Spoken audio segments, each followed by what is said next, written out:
Selamat sore pemirsa, sahabat-sahabat, teman-teman KKJM Channel. Ketemu lagi dengan saya, Teh Prita, dan teman saya, Pak Yudi, sebagai host KKJM Channel hari ini.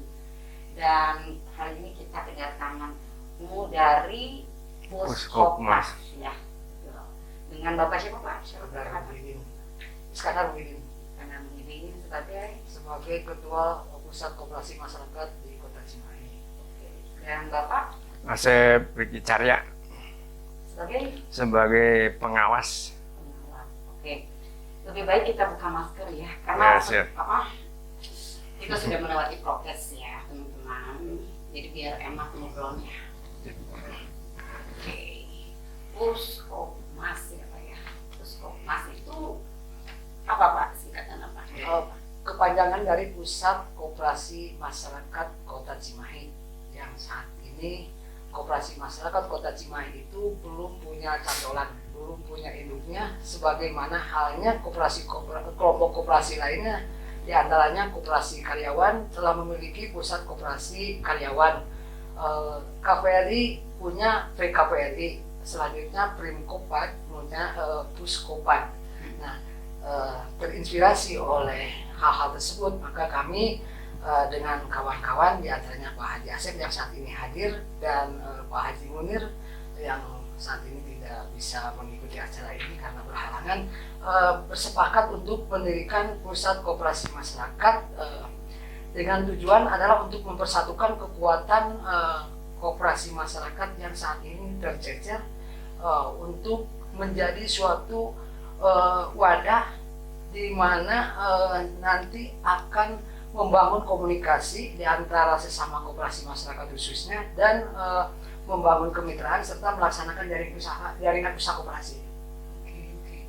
Ini baru didirikannya atau? Baru tanggal 11 September seminggu yang lalu di Jalan Babakan Luar. Oh, oke. Baru. Oh. Untuk anggotanya apa itu? Siapa saja atau? Anggotanya khusus dari kelompok koperasi masyarakat itu sendiri, yang saat ini telah tergabung ada 23 koperasi. Oh, gitu. Program-program dari Puskopmas ini apa nih untuk kedepannya nih? Ya, sebagaimana tadi saya sebutkan, yaitu untuk membangun komunikasi, membangun kemitraan, dan melaksanakan jaringan usaha.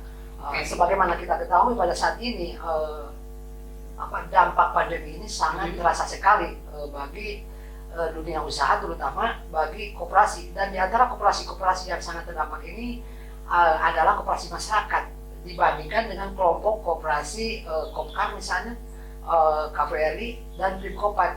Walaupun mereka sama-sama terdampak, tetapi mereka masih memiliki penghasilan tetap. Sementara koperasi masyarakat itu yang notabene para anggotanya itu adalah para pedagang, buruh, dan tani. Di saat terjadinya pandemi ini, bahkan diperparah dengan PPKM, maka mereka banyak sekali yang kehilangan penghasilan sehari-hari. Nah, dengan demikian maka kita jangan sampai koperasi masyarakat itu dibiarkan berlarut-larut dengan permasalahan-permasalahan itu. Nah, kami berinisiasi untuk menggalak kekuatan, salah satunya untuk saling tolong-menolong di antara koperasi masyarakat. Di antaranya kita membangun komunikasi hal-hal apa saja, permasalahan-permasalahan apa yang dihadapi oleh Puskopmas saat ini. Nah, sehingga nanti kita akan carikan solusi bersama. Di antaranya misalnya kita perlu membangun komunikasi yang benar-benar bisa menyelesaikan permasalahan-permasalahan yang saat ini dihadapi oleh Puskopmas. Di antaranya menurunnya tingkat pesanan, penjualan, permodaan, bahkan pasokan bahan baku itu sangat sulit didapat. Belum lagi adanya kredit macet sebagai akibat daripada anggota tidak bisa membayar cicilan. Nah, hal ini diakibatkan dari aktivitas usahanya yang saat ini berhenti, gulung tikar. Nah, dengan demikian maka kita benar-benar harus menyelamatkan Puskopmas ini. Belum lagi pada saat ini tidak sedikit para anggota yang menarik tabungan atau simpanan di koperasi karena kebutuhan mereka. Nah, ini sangat menyulitkan bagi jalannya usaha koperasi dan berdampak terhadap likuiditas koperasi itu. tidak sedikit koperasi-koperasi yang kesulitan untuk melakukan pembayaran secara liquid. Ini cukup menarik ini Pak. Di Cimahi sendiri bisa membentuk pusat koperasi masyarakat. Nah ini untuk Pak Asep ini. Saya dari dulu punya pemikiran berdasar pada prinsip koperasi ya. Salah satunya adalah kemitraan. Jadi sebetulnya yang berkemitraan itu seharusnya dengan koperasi dan koperasi dulu. Koperasi yang maju, yang besar ada yang sudah sekian miliar, ada yang modalnya masih 50 juta, 100 juta. Ini tidak bersamaan saling apa sih kebutuhan masing-masing kan ya. Tapi dengan adanya puskesmas ini, saya kira ini kan disatukan lah. Sok punya potensi apa yang koperasi satu ini. Terus di saya koperasi apa, koperasi saya punya apa potensinya kan. Sehingga regulasi nanti yang akan kita gabungkan itu kebutuhan masing-masing itu saling sampai hari ini walaupun belum dibentuk ini sudah bergulir ya regulasi ekonomi ya. Sampai ke kaos kaki kita ada kan ya, sampai apalagi sembako dan sebagainya, termasuk jamu ya, termasuk kopi juga sudah mancanegara mungkin kalau yang teman saya ya. Jadi itu saya kira potensi di Cimahi itu luar biasa. Cuman dari dulu saya belum bersatu lah. Mudah-mudahan dengan adanya kita bersatu. Saya sendiri masih sedikit bingung Pak. Kalau Mas ini bedanya dengan koperasi-koperasi yang lain apa Pak? Ini atau kelebihannya gitu? Kelebihannya sebetulnya ini disatukan aja. Disatukan aja. Cuman mungkin nanti bisa saja kita juga membentuk koperasi sekundernya. Kan gitu. Tapi belum mengarah ke sana lah. Sekarang itu bersatukan pemikiran bersama, makanya kita berinisiasi bahwa kalau kita kumpul-kumpul gimana nih kebutuhan masing-masing kita satukan. Jangan cari orang yang mungkin di luar Cimahi ya. Padahal di Cimahi juga ada potensi di masing-masing koperasi. Gitu maksudnya. Jadi puskesmas itu pusatnya koperasi dari informasi berbagai koperasi yang ada di Cimahi. Betul. Gitu Pak ya. Terutama dari masyarakat. Untuk menggalang kekuatan yang optimal gitu. Di antara koperasi-koperasi khususnya koperasi masyarakat gitu. Yang selama ini belum terwadahi, masih tercecer kekuatan itu. Tapi kalau nanti kita persatukan dalam satu wadah yang dinamakan Puskopmas ini, insya Allah ini menjadi kekuatan yang sangat luar biasa. Dan nanti kedepannya dengan adanya wadah ini, kita bisa meningkatkan omset penjualan, sehingga tingkat kesejahteraan bagi anggota khususnya dan masyarakat sekitarnya bisa terwujud, serta kita ikut membangun tatanan perekonomian nasional. Jadi yang sudah tergabung di dalam Puskopmas ini sudah berapa koperasi? 23 koperasi. 23. Menurut pendataan Bapak, untuk ini hanya di Cimahi saja Pak ya? Cimahi. Pesertanya? Iya betul. Hanya dari Cimahi. Dari luar Cimahi bisa? Nanti kemitraan lah. Kita masih konsentrasi untuk kota Cimahi dulu. Nah, pendataan Bapak atau pantauan Bapak lah gitu ya. Iya. Koperasi-koperasi yang belum punya induk ini di Cimahi banyak atau? Ya salah satunya ini hanya koperasi masyarakat. Kalau koperasi lain seperti koperasi karyawan memiliki induk pusat koperasi karyawan. Koperasi pegawai Republik Indonesia yang notabene pegawai negeri kebanyakan guru yang mempunyai induknya yaitu pusat koperasi pegawai Republik Indonesia yang disingkat dengan PKPRI. Selanjutnya primer koperasi Angkatan Darat juga mempunyai induknya yaitu pusat koperasi Angkatan Darat. Nah, sementara satu-satunya yang belum mempunyai cantolan adalah koperasi masyarakat. Ya, itu. Cimahi banyak Pak. Paling banyak adalah koperasi masyarakat, ada sekitar 80% koperasi masyarakat. Di Cimahi saja. Di Cimahi saja. Ini kalau untuk mendaftar menjadi anggota, kita hanya bergabung saja, insya Allah kita terima karena ini hak mereka sebagai koperasi yang ada dalam kelompok masyarakat, bergabung dari sini tempatnya. Di Puskopmas itu tidak dipaksa gitu. Secara sosialisasinya kepada masyarakat, koperasi masyarakat yang belum punya itu gimana Pak? Sejak selama ini? Sementara ini kita sosialisasi hanya menggunakan media massa. Tetapi selain itu juga kami khususnya saya dan Pak Haji Asep turun ke lapangan ke tiap koperasi, bahkan melakukan pendampingan terutama dalam hal sistem akuntansi, karena tidak semua koperasi mampu membuat laporan keuangan secara baik menurut sistem akuntansi. Ini kan gini Pak, kalau masyarakat, koperasi masyarakat ini kan mau bergabung itu kan kadang secara legalitas kan harus dipertanyakan gitu. Ya. Nah, untuk Puskopmas ini sendiri secara legalitasnya gimana Pak? Insya Allah dalam waktu dekat ini kami akan menyelesaikan legalitas untuk di badan hukum kan, sehingga benar-benar keberadaannya formal. Jadi aman Pak ya, siapa yang bergabung betul. ya? Ya, insya Allah. Saya tambahkan Pak Is. Ini kan koperasi juga sudah badan hukum kan. Ya. Yang namanya koperasi itu suatu badan hukum usaha yang di dalamnya orang-orang untuk apa? Usaha bersama-sama kan gitu kan. Babarengan lah bahasa nama untuk kesejahteraan bersama kan gitu. Jadi itu juga sudah berbadan hukum. Koperasi juga berbadan pesertanya. hukum. Iya, pesertanya juga. Cuman ini kita berinisiasi untuk apa? Menyatukan tadi lah. Ya. Jadi tidak berbicara mungkin apa namanya badan hukum dulu, walaupun kita sudah mengarah ke sana ya.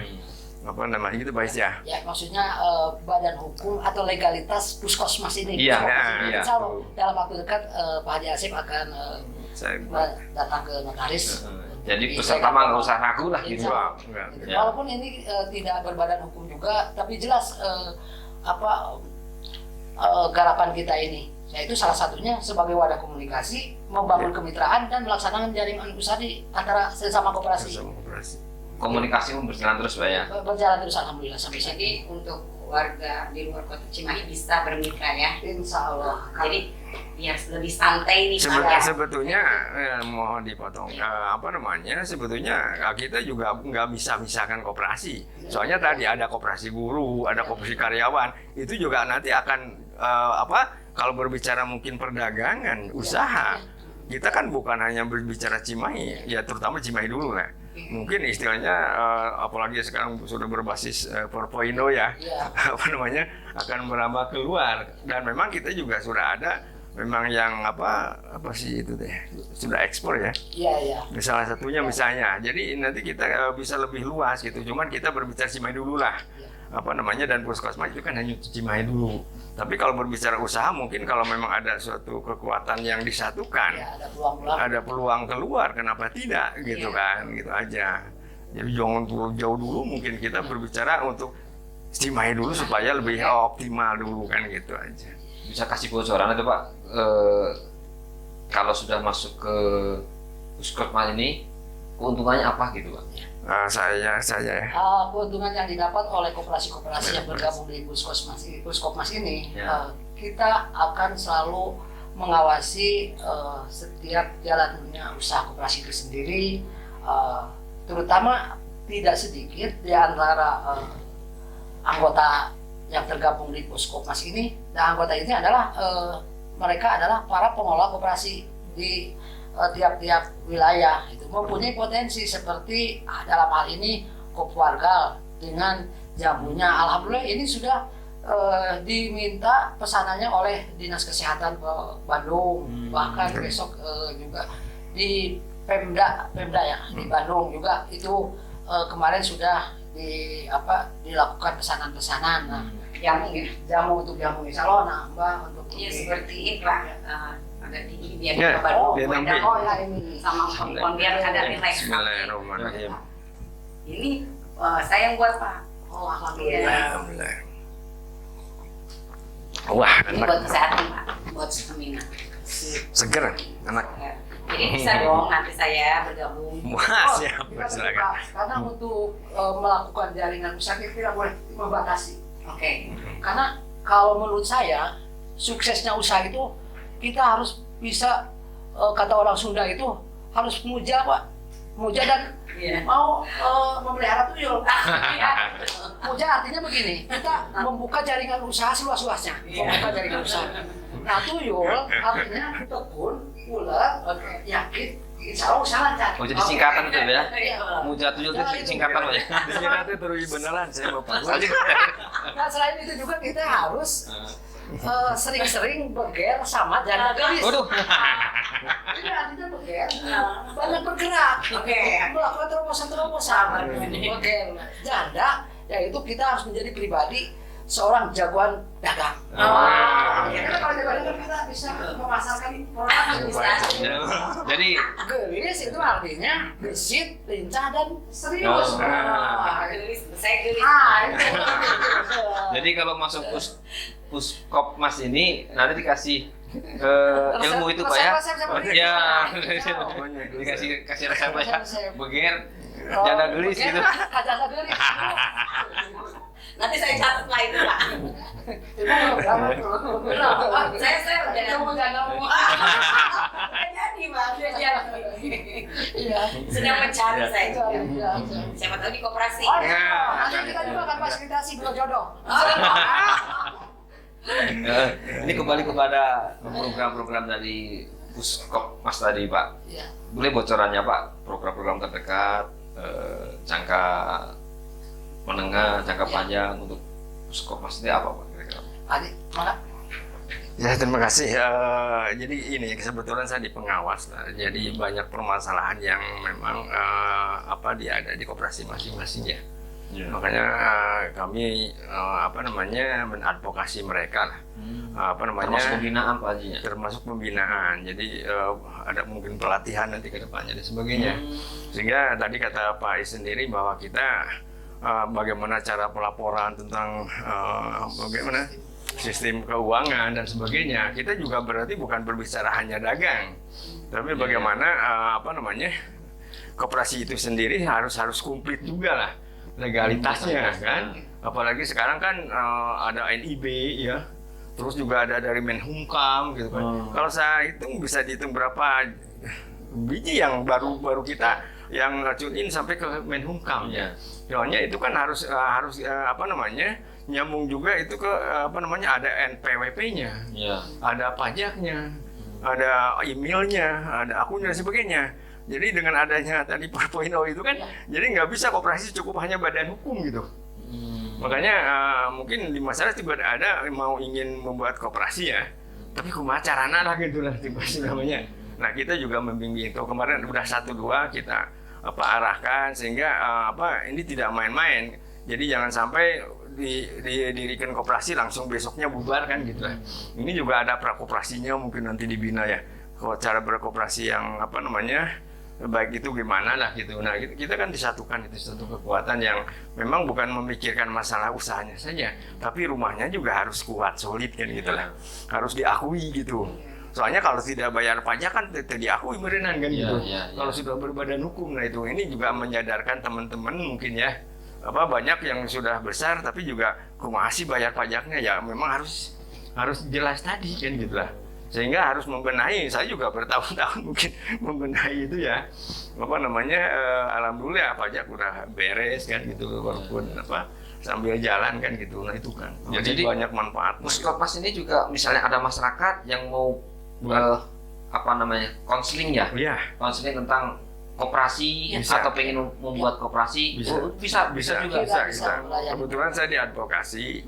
Jadi regulasinya dari sampai Z lah kan kita sampai yang terakhir kemarin mungkin undang-undang Omnibus Law ya. Itu nomor 7 2001 Januari kemarin disahkan ke Presiden bahwa sekarang kan koperasi itu boleh 9 orang. Tapi ternyata pengurusannya Pak, kepengurusannya. Tapi ternyata di notaris-notaris yang saya setelah datangi masih bingung Pak. Soalnya kan kalau 9 orang, pengawas 3, KSB 3, anggotanya 3 tuh. Jadi itu mah kalau PT oke lah gitu kan. Makanya mereka masih bingung sebetulnya. Nah itu soalnya dalam isinya memang itu pengembangan usaha. Saya setuju itu. Pengembangan usaha, tapi kan tidak bisa juga kalau hanya koperasi punya anggotanya 3 orang kan gitu ya. Bukan tidak terhadap pemerintah, cuman itu kurang pas gitulah. Sehingga kami konsultasi kemarin juga membuat koperasi tetap dari notaris harus 20 orang. Dan itu yang Undang-Undang Nomor 25 1992 ya, itu kan dari dulu itu 20 orang kan gitu. Minimal. Dan memang itu masih sampai hari ini kan ya. Termasuk juga mungkin Perda yang terakhir di Cimahi itu Perwal 12 tahun 2012 tentang tata kelola koperasi Kota Cimahi. Nah itu juga belum dibuka dengan teman-teman. Nah, bagaimana koperasi kan ada hak dan kewajibannya. Iya. Terus ada panisnya mungkin ya. Kalau misalnya bertahun-tahun ini ya koperasinya tercatat terus, tapi gimana keadaannya? Makanya ada pembubaran koperasi itu juga ada. Nah itulah. Ada perwal itu sebetulnya Cimahi itu Pak. Pembubaran koperasi juga ada Pak ya? Ada. Kami waktu itu kalau nggak salah udah 100 lebih lah Cimahi dibubarkan. Kalau dibubarkan sama Ya dari kementerian ada, karena tapi tidak aktif. ke dinas ya tidak aktif dan tidak pengurusnya tidak saja. Tidak melaksanakan. Nah itu kalau itu kerjasama dengan Dekopina itu untuk membubarkannya. Yang tahu kan, yang punya pembinaan, anggota kan Dekopina mungkin. Iya. Gitu. Jadi yang berhak itulah, bukan Puskotmas. Oh, bukan, karena baru terbentuk Pak ya. Salah satunya adalah kriteria tidak melaksanakan rapat anggota tahunan, yang mana itu merupakan kewajiban daripada pengurus untuk melaporkan perjalanan koperasi selama satu tahun buku berjalan itu. Nah di sana dilaporkan kegiatan-kegiatan termasuk rencana anggaran pendapatan dan belanja koperasi yang terrealisasi dan tidak terrealisasi. Apabila tidak terrealisasi, faktor-faktor penyebabnya apa saja, sehingga ini juga menjadi bahan kajian dari terutama dari peserta rapat anggota itu sendiri gitu. Nah, jadi jangan, terutama yang paling terpenting jangan menyalahi SOP yang telah ditetapkan oleh pengurus atau oleh koperasi itu sendiri gitu. Nah sehingga dengan demikian banyak yang dibubarkan gitu. Terus mengenai jumlah anggota yang tadi dikatakan oleh Pak Asep itu seperti yang sekarang menurut undang-undang Omnibus Law itu dibolehkan 9 orang. Nah tadi ternyata kan untuk 9 orang itu untuk pengurusnya udah ada 3 adanya gitu. Nah berbicara tentang koperasi, bukan banyaknya koperasi yang yang terbentuk, melainkan juga anggota-anggotanya juga kita perhitungkan gitu. Karena setiap anggota itu kalau memiliki anggota lebih banyak itu merupakan potensi untuk melakukan jaringan usaha gitu. Nah jaringan usaha ini merupakan wujud dari keinginan para anggota itu sendiri gitu, untuk menjawab tantangan dan peluang usaha gitu. Dengan didasarkan oleh tentunya didasarkan oleh hal-hal seperti ekonomis, faktor ekonomis, efisiensi gitu. Nah ekonomis kita memperhitungkan tentang usaha yang kita lakukan, jangan sampai biaya-biaya yang dikeluarkan itu lebih besar daripada pendapatan. Kalau terjadi seperti ini, bukannya keuntungan yang kita dapat, malah koperasi mengalami kerugian gitu. Selanjutnya juga efisiensi kita ketika persediaan barang yang dibutuhkan oleh masyarakat atau anggota koperasi itu sendiri jangan sampai melebihi dari jumlah pesanan, karena ini juga akan berisiko gitu. Belum lagi kita ada biaya-biaya untuk penyimpanan barang tersebut gitu. Nah, terus lagi tadi ekonomis, efisien di sini praktis, maksudnya praktis gitu. Jadi kita di sini harus mampu memanfaatkan teknologi, Bu. Jadi kita tidak perlu seperti melaksanakan atau menawarkan barang seperti zaman tempo dulu keliling. Kita manfaatkan lagi nih IT yang ada gitu. Bagaimana hanya umpamanya itu seseorang menawarkan umpamanya lesung yang terbuat dari batu untuk menumbuk padi. Yang bilang jublek. Masa kita nawarkan seperti jublek harus dipanggul? Seperti itu.